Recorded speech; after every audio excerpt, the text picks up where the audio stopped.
Everyone, and welcome to another episode of Triple Threat Comics YouTube channel. I'm your host, E. Miller. Tonight, we have a new guest with us to talk about his exciting comic series and promoting his upcoming Kickstarter for his fourth issue in the series, Annabelle. Please welcome Todd Rayner. Thanks for having me. Of course, welcome aboard. Welcome aboard. Yeah. So, Todd, as we started early, before the show started, you were telling me about how you got started doing your own stuff, and you're pretty much like me. You started about 10 years ago. Mm-hmm. Yeah. What prompted you to create your own stuff? So, actually, the Annabelle book that's launching here a couple weeks, she's actually in the Ice Pick series that I created, and that character actually. I was a fan of late 80s G.I. Joe comics. That was kind of like my first series that I actually bought. Grew up in the 80s, watched cartoons, the G.I. Joe cartoons and all that. And, I was kind of lucky enough to be part of the image boom. But, I was in, high school at that era. And, Ice Pick I created back then, right? And I literally was drawing him on 8.5 by 11 paper that I cut down to comic size, because back in the late 80s, early 90s, there was nothing like what we have today. And, a lot of us indie creators are just, in a way, we just have so many resources now to do what we do. And long story short is I created that character. Life kind of got the best of me, had some kids, kind of life took its hold. I went to college, kind of shelved that character. And, in my college years, I really started to learn Photoshop and started to really hone in artistic skills that were kind of already there. The early artwork of Ice Pick was terrible, I do believe, but we all grow as artists and writers and stuff. Yeah. And I got to a point as an artist where I was still working a full-time job. I was like, I could probably do this as a hobby. So I started doing digital coloring. Worked for a handful of like really indie stuff. Like, I mean, the only way you really could have bought what I produced was if you saw me at a convention. I really wasn't doing conventions back then. So it was basically, Kablam was one of the early sources that some of the books were available on.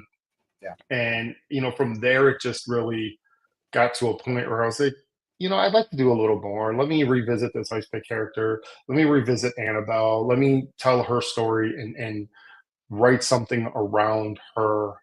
And Ice Pick so the idea really became, hey, I have this character Ice Pick. I love 90s superhero stuff. Let's do something like that. Let's just go like insane, over the top 90s action throwback. So I did that. And I ended up doing the entire book myself. I wrote, draw, colored, lettered, the whole nine, right? I did all 4 issues of that. And that really became like Ice Pick's story. His name's Adam, so it really became like his story. And that's what I kind of named it, is my story. And from there, I introduced Annabelle. And, as I'm writing Ice Pick, the wheels start turning, the smoke starts coming out of my head. And I'm like, wait, I have like 3 really cool characters here. How can I develop them? How can I expand my universe of Ice Pick?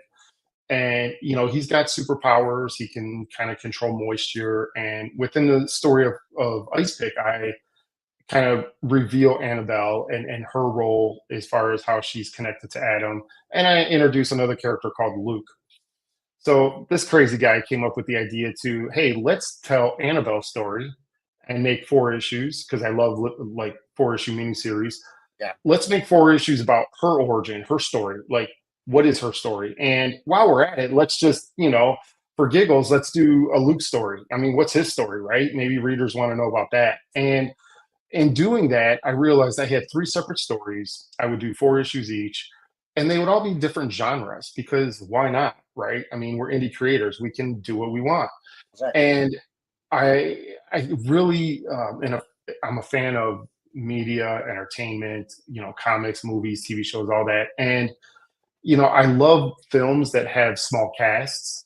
Yeah. The John Carpenter's The Thing. Like, that's one thing that, no pun intended, but that's what really comes to mind, is that movie. And I kind of molded this umbrella of characters and universe around that idea of telling a story within a day or two, having a small cast, introducing a villain, good guys versus bad guys, good and evil type of thing. And Annabelle's story literally picks up after the fourth issue of Ice Pick. It is literally the next day.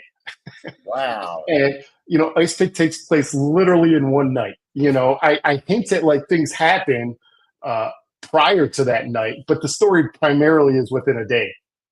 And I was really wanting to do like a femme fatale, strong female character. I love Lady Death, Fathom, a lot of these, even like your mainstream, like Wonder Woman, Rogue, like a lot of these characters they were really influential as me, even as a kind of a male guy. I mean, yes, they're hot, cool, they're running around in bikinis and half dressed. I get it, but Mm. I wanted to tell kind of her story, and it really just revolves around an ancient Sumerian dragon. As you see, his name's Kerr. And I like to do research on a lot of stuff I do. And I started research. I love dragons. So I started researching dragons. And I'm like, oh, there's this Sumerian lore of a dragon. And that lore is really like the first dragon ever talked about was this dragon Kerr. And the lore kind of loosely goes that he would, you know, eat women or virgins or just consume like the whole virgin side of it. I mean, it's in a lot of lore. Right? Yeah. I don't That's know all. why like it's in lore, but it's in like all kinds of lore. And I'm like, okay, I mean, that seems like a very formidable villain. How can I make him the main bad guy? And we end up learning that the day after, they get back from issue 4 of Ice Pick, you know, um, Annabelle and Adam Ice Pick are, basically kind of reunited. We learn in Ice Pick that Annabelle thought Adam was dead, and everything that he kept that a secret for that issue, for those 4 issues. So at the end of issue 4, we kind of learn that she finds out that he's alive, and issue 1 of Annabelle picks up where they're together and they're like, hey, how do we start this? How do we do this again? Right? There's a realism there in a way. I'm not always a fan of like super real comics. I love my comics to be very kind of super fantastical. I Yeah. love to tell like huge stories, just like over millennia if I can. And that's what I did with Annabelle. This story, Kerr tells a little bit of his backstory, and it goes back to ancient Sumerian. It goes back to Sumeria. It goes back to like Egyptian times and medieval times. And he is this like thousands of years old dragon. And, we end up learning that Annabelle's parents were, part of a witch coven. And so there's like this supernatural element with like a witch coven and dragons and magic and superpowers and all, I mean, it's got everything. It really has like a lot of, and I got zombies in issue 4. So, you know what I mean? Like it's insane. Like what and it all fits. Like I really tried to make sure that it kind of made sense because Annabelle's parents kind of did a spell to kind of bind her to this cave system. And, they knew that he was doing crimes against humanity. And they were basically like, that's enough. They kind of recruited Adam's parents and Luke's father, so it was like these 3 characters are intertwined and their families have been intertwined for centuries. And, I tell that story. I do like a flashback sequence, and Kerr is doing kind of a monologue of like just several pages of why he's kind of like pissed off at Annabelle and how he wants to get his revenge. And I also have a nice twist in there that ties Kerr to what happens in Ice Pick, the first 4 issues.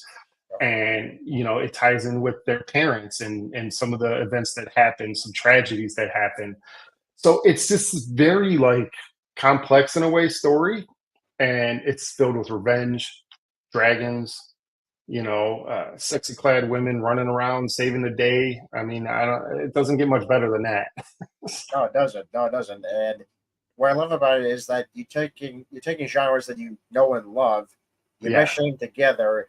And what's unique about this is that even though it's 4 issues and hell is it's separate stories for each of these three characters. It's all really one story. Just they have that connection. Those three.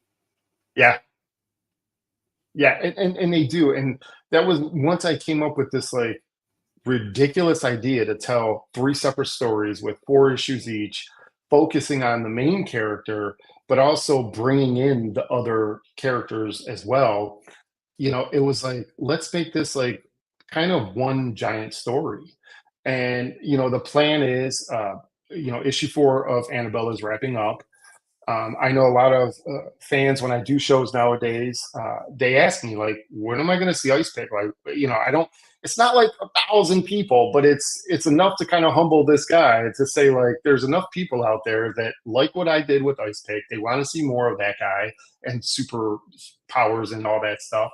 So after Annabelle issue 4 here, I will do a trade. That'll be all the issues, and I will also written a short story that happens between issue 4 of Annabelle and issue 1 of Luke, which is going to be coming out next year. And, I have an artist that's, on board for that. And Luke's story is going to be a horror story. It's going to be blood and guts, kind of like crazy fairies and vampires and lots of twists and turns in this one. But again, it's kind of Luke's story, and it's going to be a lot of fun. But I am going to be writing, drawing, doing the whole short story of this Ice Pick story, and that'll hopefully be coming out later this year. Wow, you've already got it all planned out. I kind of do, and I also, because as artists, we get like, squirrel, we get distracted at every little thing. I ended up doing this Ice Pick story as I just kind of felt very, motivated one day to like, hey, I want to explore this idea while Annabelle's getting worked on. I have a fantastic art team on this book. I really, really love the way Sergio is the artist on it. He's done a phenomenal job with just getting the art together. Had an inker and even a couple different colorists, but mostly one colorist. And Edwin is the colorist. He's going to be doing a couple different covers for issue 4. And for me, it was kind of like, let me get back into like kind of the driver's seat a little bit. Let me draw, and do what I like to do for the whole story. It's only, I think it's about 11 pages, but I had to map everything out. Like I had to sit there and say, all right, when issue 4 is done, because I've been working on this for about a little over a year now, getting it to issue 4. Yeah. What's the next plan? And I already started writing like a one shot going to be trade. That's going to be the future after Luke, is just having these like one shots, kind of like Lady Death does with Brian Pulido. Yeah. He'll do these one shots. And, I felt like I wanted to tell these 4-issue miniseries first. So it's been taking several years to get all of them out. Indie, creators, we know it can be a struggle. We don't have disposable income to just throw around. We have to be a little bit more tactical. So, it has somewhat delayed, not really delayed, but it's just taking its time, right? Yeah. You have to allow the ducks to kind of fall in place. But yeah, I got everything mapped out. I'm pretty much a one-man team. I don't have any really staff besides my wife. I mean, she is part owner of the company, but she kind of just gives me critiques. She's also a comic fan. I take her to shows. She's always kind of like, if you see me at a convention out here in the Seattle area, Pacific Northwest, she's pretty much the lady sitting by my side. But she'll give me opinions on art. Does it look good? Does it read good? Some grammar stuff. But primarily, it's just me. I go out, I look for talent. The art team, kind of got curated a little bit by outside source. And aside from that, it's just kind of like working with these people, making sure they get paid, making sure that they, the art matches the script, doing a little bit of editorial stuff. I'm pretty flexible as an artist. I like interpretations, so if it's not exactly how I scripted it, it's okay. Does it work? Right. And for me, if it works, and really does it look cool, there's a lot of stuff I draw, even it's like, why did you do that? Because it looks cool, right? For no other reason, dude. It's just cool. Yeah, So that's the thing. yeah, I do the same thing myself. I draw stuff where I was like, okay, what was I thinking about this? because it looked cool. Yeah, I Yeah, was doing the same thing. So yeah, yeah, and having someone read your own work, especially if it's your spouse or even your family members, it's always helpful yeah. because it's nice to hear outside voices going, you know what, maybe this could be a bit better. I like what you did here, stuff like that. That helps make the book better. So, Yeah, great. I totally agree, and that's why I'm just one of those guys that's I try to stay humble. I try to if there is criticism, I listen to it. I don't always maybe agree with it, but I'm also one of those guys where if it makes sense, I'm gonna change, right? Yeah, I'm always willing to evolve and get more professional. I can't say that I am like the most professional at what I do, but there's always room to grow. There's always room to kind of get better. yeah. And it has been an absolute blast, like being on other podcasts, being able to talk about our books and just what we do. Like to me, it's kind of like an honor just to have people interested, to have people want to listen to me ramble. you know? Well, it's also great, because you just said, when you go to conventions and people ask about Ice Pick, you already know you're doing something right because if they ask about that character, they're like, okay, they're really invested. Yeah. Yeah, and it was really a scary thing for me. Even doing this as a hobby, it was around 2000, maybe 15, 16. I did my first convention. It was a 2-day show out here, like a city south of Seattle, and it was a guy that owns a comic shop, and it was just like, let me go in. The table costs were super cheap. Let me see what this whole thing is about. I've been to comic conventions before, and Yeah, I've gone to a lot, so it's kind of like I know what the whole deal is, but I've never been behind the table. And at the time, I only had like an ash can of ice pick. It was black and white, lettered, no colors. And I only did letters for the first like 6 or 8 pages because I knew that I was only going to do like an ash can for this book for this show. And, that's a super rare book that anyone that has it. I mean, but I ended up selling quite a few. And I think I sold it for like $1. I was like, yeah, just throw it on the table like a couple bucks or whatever. And I ended up selling like a decent amount. I was like, wow, like people will buy this crap. Like it's just a black and white book, dude. Like it's got like a third of the story or half the story. And, you know, I always felt like coloring was probably a better strength of mine than artwork is. But yeah, so that motivated me, right? And I mean, I'm sure you get that too. If you do shows, you yeah. end up getting that feedback, and that people now I have fans that literally seek me out every convention I'm at. They will look for me. I've had people when I tell them I didn't get into the show, they're like, why not? Like, what happened? Like, I thought you were going to be there. You've been there for the last 4 or 5 years. And it's like, I know I'm not the showrunner. I don't control this. No, but So that's yeah, great. That's great. it's fun. Yeah, and but there's a thing, I noticed this because when they hit, see black and white comics, they will run into it because something tells them saying, this looks pretty sick in black and white, so let me just pick this Yeah, up. So yeah, I've noticed that. So it was a very smart thing for you to do to put it on black and white the first go around. yeah. And I thought about doing that with the Luke story because it is going to take. It is a horror book, right? Yeah, And I'm not like some crazy educated person. Like I know the history. I know that like there's a lot of old school black and white comics. I kind of respect that process in a way where, at least for me, I will do layouts digitally. I yeah, think it's a little bit quicker and easier as an artist to get there. I think Sergio, the artist on Annabelle, if I'm not mistaken, he does everything digital. I think he might do some layouts. I'm not sure, because like just looking at the artwork, some of it, and it's not a knock. It's just, I mean, that's the way the artists are today. A lot of artists will do digital work, but for me, it was always important to have the physical artwork to show people, like the pencils, artwork, paper, pencil on paper type of thing. I'll even go as far as scanning in my pencils and blue lining them and then printing out my blue lines and inking over my blue lines so that I have the original pencils and the original inks, at least when I draw, right? yeah. That's what I do. So all the ice pick books, I've sold a few original pages. I have most of them.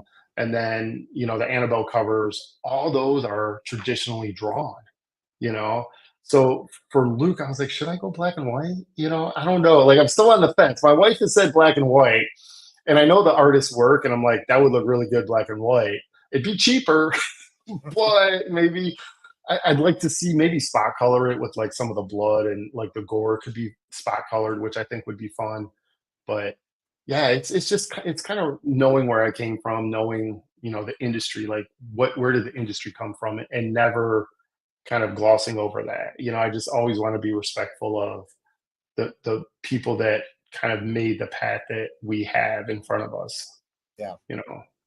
Yeah, no, I agree. Absolutely great because they started the whole thing, and then Yeah. we're just carrying on the torch, and hopefully Yeah. somebody after us will carry on the torch as well. So yeah, Yeah, agreed.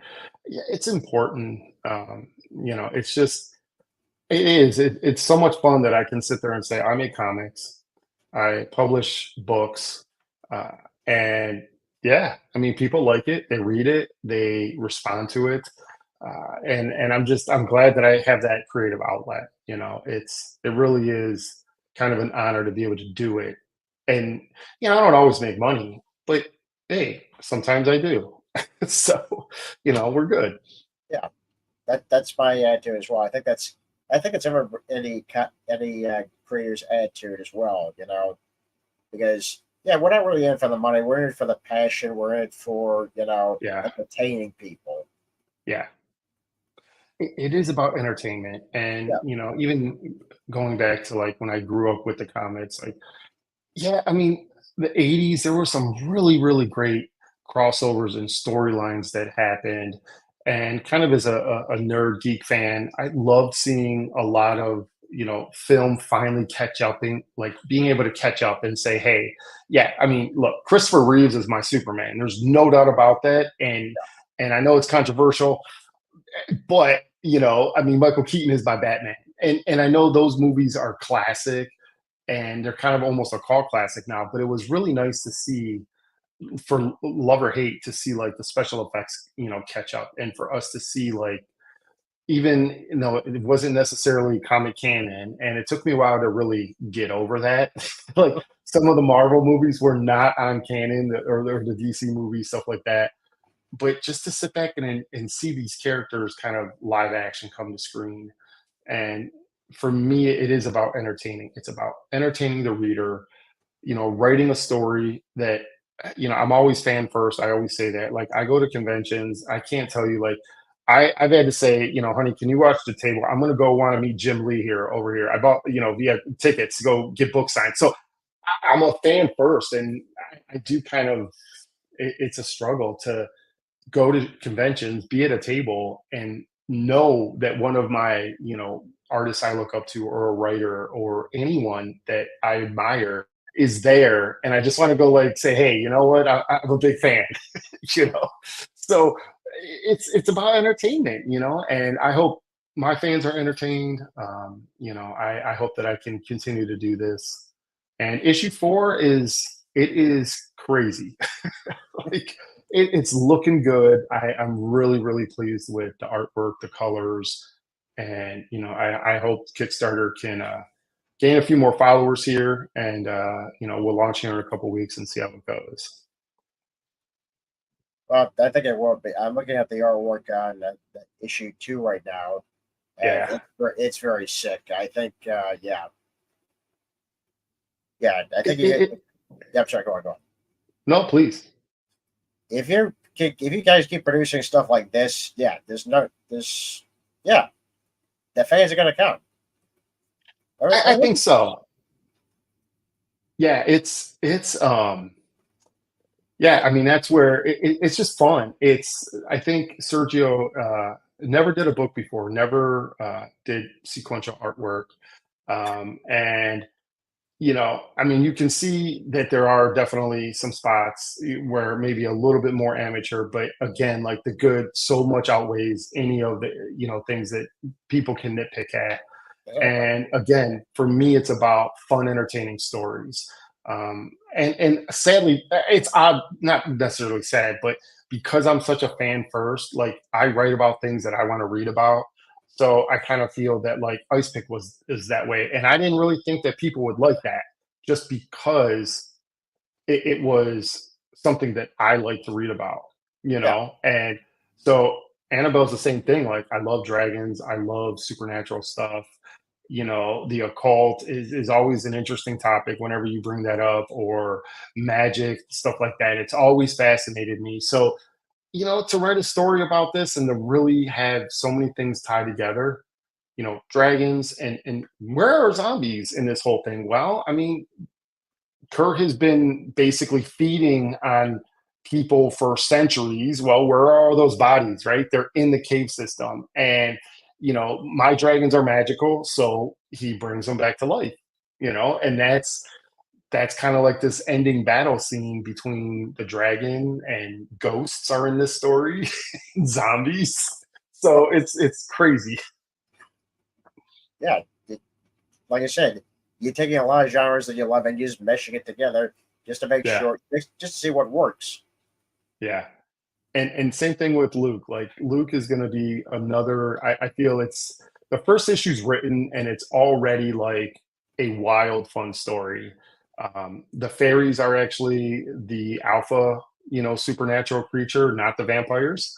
Yeah. They are the more ferocious ones. They are the ones that are more sexual or more kind of sexy type of thing. And the vampires are more of the like underground scourge of society in a way, and I thought that's a different take. I mean, maybe it's been done before, but you know, I thought that was fun. And yeah, so it's just taking things. And I honestly like X Files and Supernatural. That show, both those shows were a huge influence, right? Yeah. Again, growing up in the '90s, like so many things were influential, and this is my creative outlet to kind of give fans something, maybe a different twist on what's been done. You know, I try. Yeah. Well, that's the thing. As creators, we're always influenced by other comics, other franchises, other movies. Yeah. You know, and we obviously do our own spin on those, influences, and we make it our own in a lot of ways. Yeah. Yeah, and that's important is to really make it your own, the best you can, to be Yeah. fair. Like, Yeah. I get it. There's going to be similarities. There's going to be, you know, people, and that's where maybe some criticisms come into play. You know, I've kind of seen that around the industry. But for me, like you mentioned, like, you know, you just want to uplift everybody.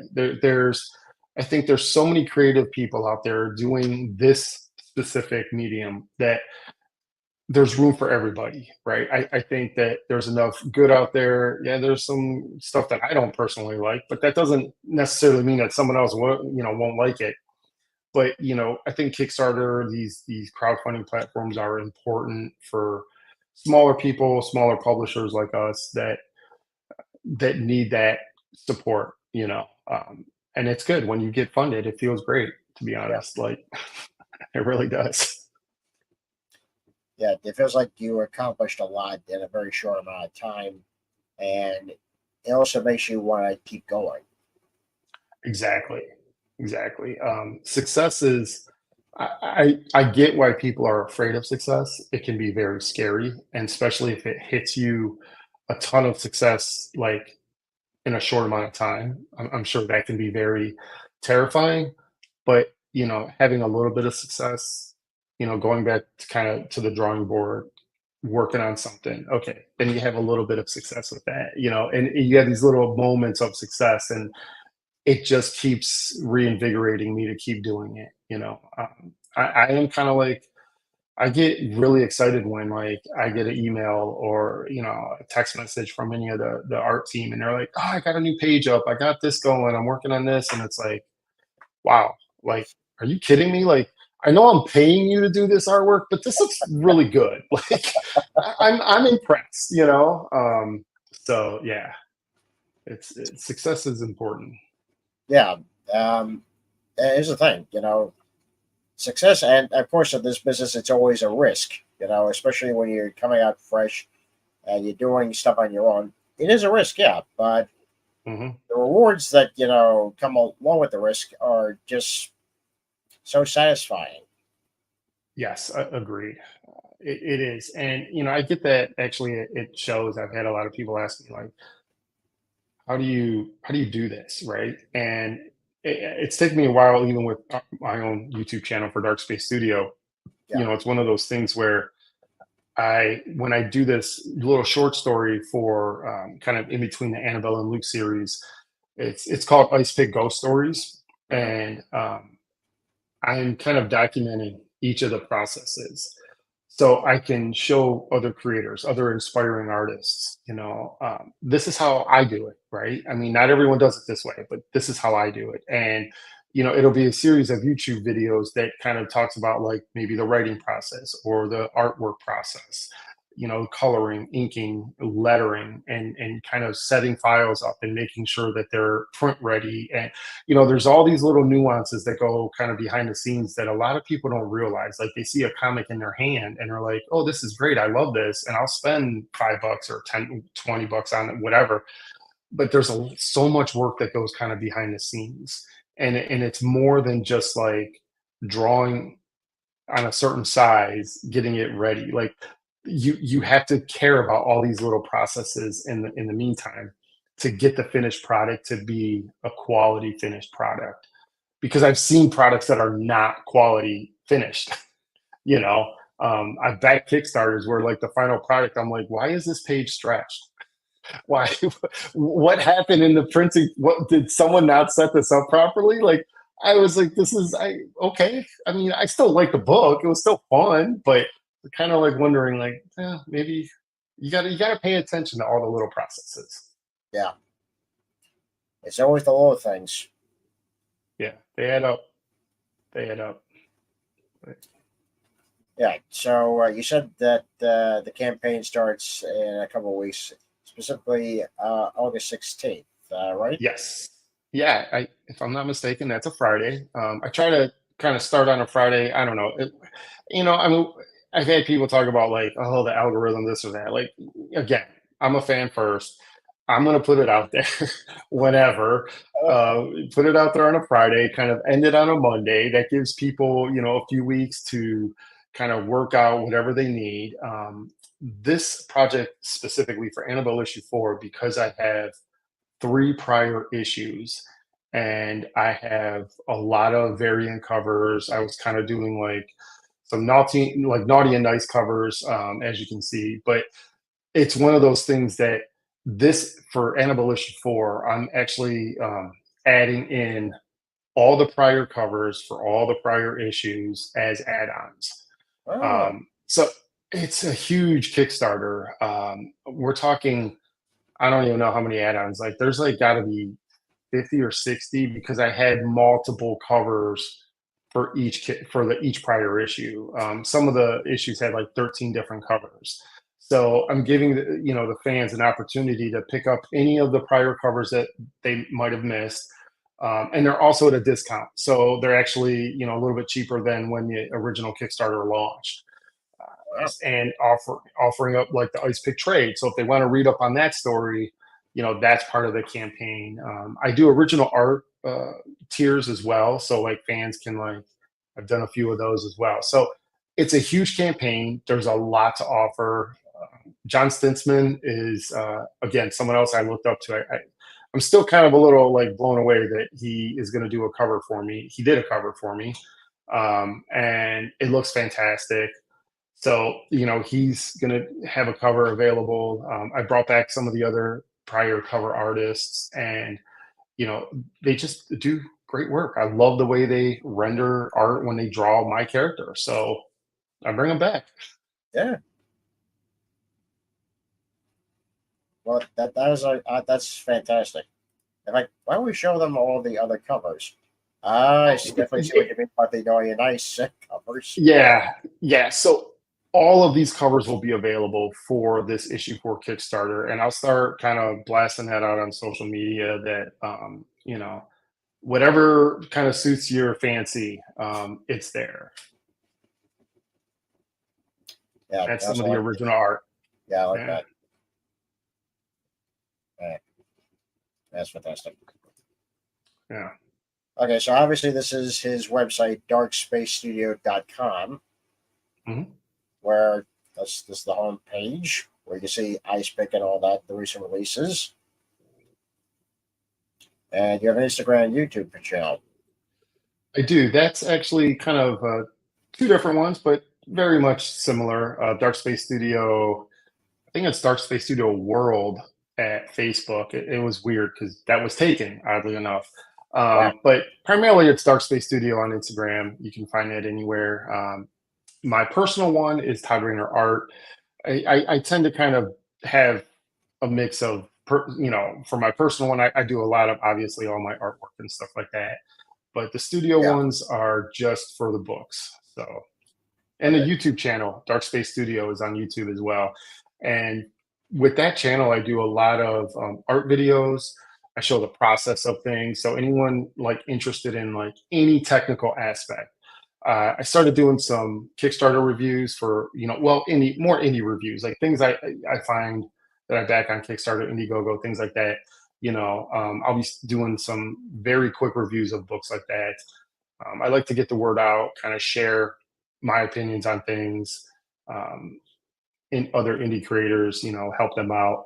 But yeah, I mean, the YouTube channel is kind of very more or less like me drawing, coloring, talking about processes, talking about, decisions I make when I'm drawing something or coloring something, the what programs I use, some of the materials I use, things like that. So if that interests you, by all means, check out the YouTube page. Well, guys, I think you should, because I think it sounds spectacular. And especially for you indie creators, if you want to start in the comic book business, that's definitely help right there. Yeah. I've also done it myself. I've done a couple of episodes in the past where I tell people about my process as well. So if you want to be a comic book artist, I would suggest you follow our podcast, so YouTube page. Yes, please. It's I will say this though, I think it's easier to do it now than ever before. And I know for some people it is still a struggle. And those are real struggles, like whether it's a financial struggle or you're just like, I'm not a good writer. I have an idea, Yeah, or I can't draw to save my life. Okay. Those are real struggles. But for me it's just once you take that first step, like we talked about, like, I get that black and white issue out there, just take that small step, do a show. You'll see that you may not have a ton of support in the beginning. Maybe you do have a ton of support, but that support will fire you up. It'll breed more, that little successes will breed more, and it just fires up that fire within inside you. And I tell people never stop, keep creating, keep drawing, keep producing, even if you're not able to make a living off of it, do it as a hobby. yeah, That, set it up, like be strategic about it, right? Set aside money for it, set aside whatever it is, we have social media as good and bad as it can be. I mean, I would have never gotten John Stinsman to do a cover had I not had social media. So for me, like growing up and seeing his artwork, him becoming an influence in my artwork, and now, 20 years later or whatever, he's doing a cover for me. I, I can't even, like, that's crazy. I know he's not necessarily, maybe in some people's eyes, a top tier artist, but for me, he is, right? For me, he's that guy, yeah, one of the many guys. So I would just say that, like, be strategic, think about it. If that's what you really want to do, plan for it, figure it out. It took me over a year to get the first issue of Ice Pick done. So, and the first four issues, actually, I think they came out every 10 to 12 months. So they were a long release. yeah. Well, especially when you're starting it out, starting yourself, you're doing everything yourself. So yeah, that Yeah. takes time. Eventually, you'll start to reach out to other artists and other writers and inkers and colorists just to say, Yeah. look, I kind of need help here because I want to be able to produce these at a faster pace. So I don't want to Yes. let the audience down. Yeah. And for me, communication's a big thing too. Like I'm always talking to my artists on Yeah, Annabelle, at least a few times a week. Like, hey, how we guys doing? Everything okay? Like anything I can help out? You got questions about the script or this, or if there's any minor corrections. Thankfully I've only had to deal with a few minor corrections on all four issues, but it's always about like staying in communication with everyone. Honestly paying them a fair wage, like whatever their page rate is. I don't really try to negotiate that. If I can afford it, I do. If not, I can't. I mean, to me, that's the breaking point. I have a number in mind. As an artist myself, it's like I don't want to be paid an unfair wage. So I have that mindset when I talk to other people, other artists, other whether it be writers, editors, yeah, it's like to me, there's enough space for everybody, you know. Absolutely. Yeah, so folks, this is his website, and I really can't wait for your Kickstarter to come on because then I'll be able to help you promote that. Well, thank you. Well, you're very welcome, very welcome. Because I've said this to you, Todd, in private that I want every indie creator to succeed. You know, Hmm. because this is obviously our passion, and yes, we hope it to be our Yeah, bread and butter. But a lot of us don't have that function. That function to have this to be a bread and butter. yeah, But I do want all of us in the indie comic society to succeed. agreed. I'm the same way. Like whatever I can do, whether how big or small it is, to me, we target. That's why really I started the YouTube channel, because I wanted to kind of give my insight or what I have learned and put it out there so other artists, other fans, anyone can also pick up whatever I've learned, and maybe that helps them. Maybe that gives them motivation to do what they want to do. I'm one of those people, like I give knowledge freely. Like I don't hold back. I'm not one of those people that feel like, oh, this is my technique. How dare you steal it type of thing. It's like, no, this is how I use this technique, and please take it, expand on it, do what you will with it. So I'm very open about that. And for me, again, like you, I definitely want all us indie creators to succeed. I wish I Yeah. could support every indie Kickstarter, but that would make me very broke. Oh yes, yeah. Especially with some of the ones that you really want to, back, and you're like, oh, I want to, but I can't right now. Yeah, I talked with my wife because again, we've been together for quite a long time, and there was the GI Joe Kickstarter that just happened a few weeks ago, Yeah. about a month ago, maybe it closed out a few weeks ago. And I was waiting up to like the last week. I'm like, should I back this? Should I back this? Like, I grew up on this show. I mean, most of my collection, for a long time was GI Joe comics, and it's just like it's every single issue. The ones I don't have, it's so well done.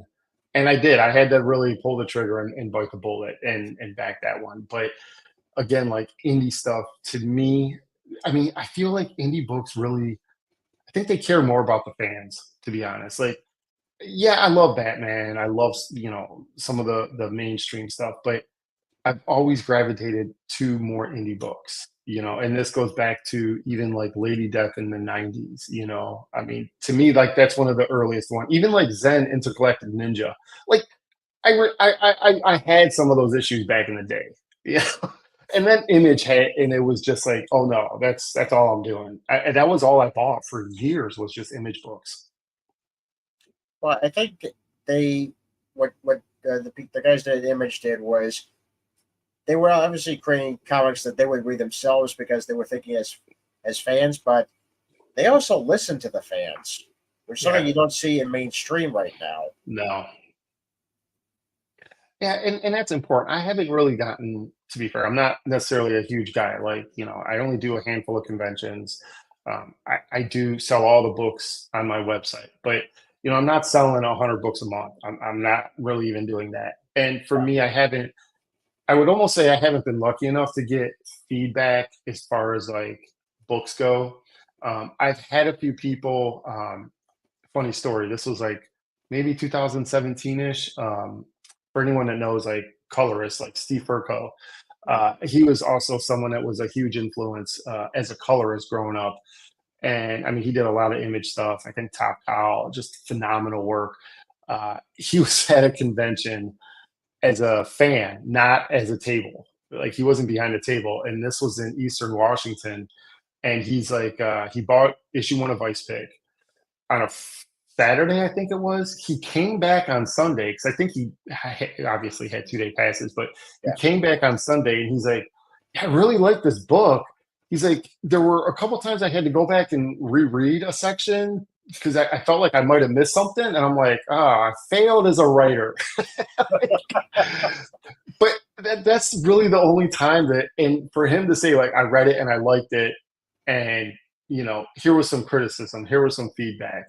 And that really made me think because at that time I already had like all the Ice Pick books written. I kind of went back and tried to make sure that I would pay more attention. As writers, sometimes we get too close to the story and Yeah. we make inferences that like the reader should know that. Come on, that's obvious, but maybe it's not so obvious, right? Or maybe we should add in that extra sentence of dialogue just so that it helps the reader piece together everything. So with Annabelle, I was very conscious, at least I tried to be, taking a step back and making sure I explain things so that it's a better maybe overall experience for a reader. You have that fun, flashy artwork, but you actually have a story of substance, right? Not something that's just like very superficial and it's just kind of nonsensical. I mean, I love terrible movies, don't get me wrong, but like I don't want my books to be like the so bad it's good books, right? I want them to actually be good. Absolutely. Absolutely. Yeah. Well, I think this is fantastic work. You should be Thank very you. proud, that you do have a fan base and they're invested, and they're certainly going to be invested, which I know is going to be a kick-ass fourth issue of Annabelle. Yeah, I'm really liking what I've seen. The colorist Edwin, he's about maybe I'm thinking about 3/4 of the way through. I've seen all 11 pages colored, but he's been working on it for about a week now, so I'm sure he's wrapping up issue 4 with the colors. I'll get in there and get it lettered. And for my Kickstarters, I really try to make sure the book is 100% done, at least 95 or so percent done, because it's a one-man show. It doesn't always happen, but typically it's like I'd like to spend that month of the Kickstarter literally just trying to promote it, just trying to help people bring awareness to it, and then by the time the Kickstarter's over, I can send the book to print. Like I don't have to wait necessarily until everything. And for me, like I do hope the fans like this. This Kickstarter has a lot to offer. It has all the prior issues, all the prior covers. I mean, if you like original art, I got original art. Maybe we'll hit some stretch goals and get some freebies in there too. So yeah, it's exciting. It's fun. I do love doing this, and with you, it's really the fans that keep us going. That watch these podcasts, that go to the shows, that walk around Artist Alley, and they're like, "Who's this dude sitting around with these books? I'm gonna pick one up and look at it," and maybe pick up an issue or two. So. That is the best thing that anybody's ever said Yeah. about our business, about us indie creators. So I have to take that to heart. So thank you, Todd, for saying that. You're welcome. And it's important. I mean, we have to stay humble. We have to, honestly, I care a lot about my fans, like those that miss me at shows, those that want me to be at more shows. Again, if money was not an issue, I would travel the world and do shows. Yeah. But I'm out here in the Pacific Northwest, and I do what I can. I am looking to possibly do a few more shows in 2025. So hopefully we'll see how that goes. And, like you, we just kind of build it up from scratch. We build a foundation. I don't plan on really changing any of the formats of these books. I will say that once, Luke's story is out, since you kind of have all three up here, Luke's is going to be a fun horror book. Once that's done, I'm going to start doing one shots. I really like that format. But again, it's going to stay true to what this is: fun, supernatural stories, kick-ass artwork with hopefully a substantial story that people can kind of sink their teeth in and enjoy and come back for another telling tale, another super fantastical tale that, maybe I hopefully, I can keep creating. Absolutely. Well, Todd, I can't thank you enough for coming on and showing us, your work. Well, I appreciate the opportunity, and yeah, be on the lookout for some more. Yeah. So, folks, please check out darkspacestudio.com to see all these great, wonderful goodies. And of course, look out for Annabelle Issue 4's Kickstarter campaign. That'll be out on August 16th. So I'm sure Todd will send you the details. Always. Exactly. Okay, before we actually head out, as always, I'd like to show off my stuff. As you know, I'm on teampublic.com. This is my own storefront. It's called Little Ian Merch. It has one of my characters, Little Ian, another character that I created, Conan Hunter, for my comic book series. And they have all these designs in t-shirts, coffee mugs, baseball caps now, hoodies, even pillows, comfortable pillows. So you might want to, head over to tpublic.com or wait for it. I know it's here. There's the link below. So you can check out, all that lovely, lovely goodies. Because, as you know, even though it's July, Christmas is coming soon. Always. Always. And, of course, you can also check out my comic, Conan Hunter, on IndieBlack.com. It's got issues 1 through 3 right now. I'm currently working on issue 4 right now, so hopefully you're going to get that very soon. And even hopefully, you're going to get a Kickstarter announcement very soon. Did I just blow your minds? I hope I did. Well, that's it for us for tonight's show. I'm Ian Miller, and this has been Triple Threat Comics YouTube channel. Have a good night, folks.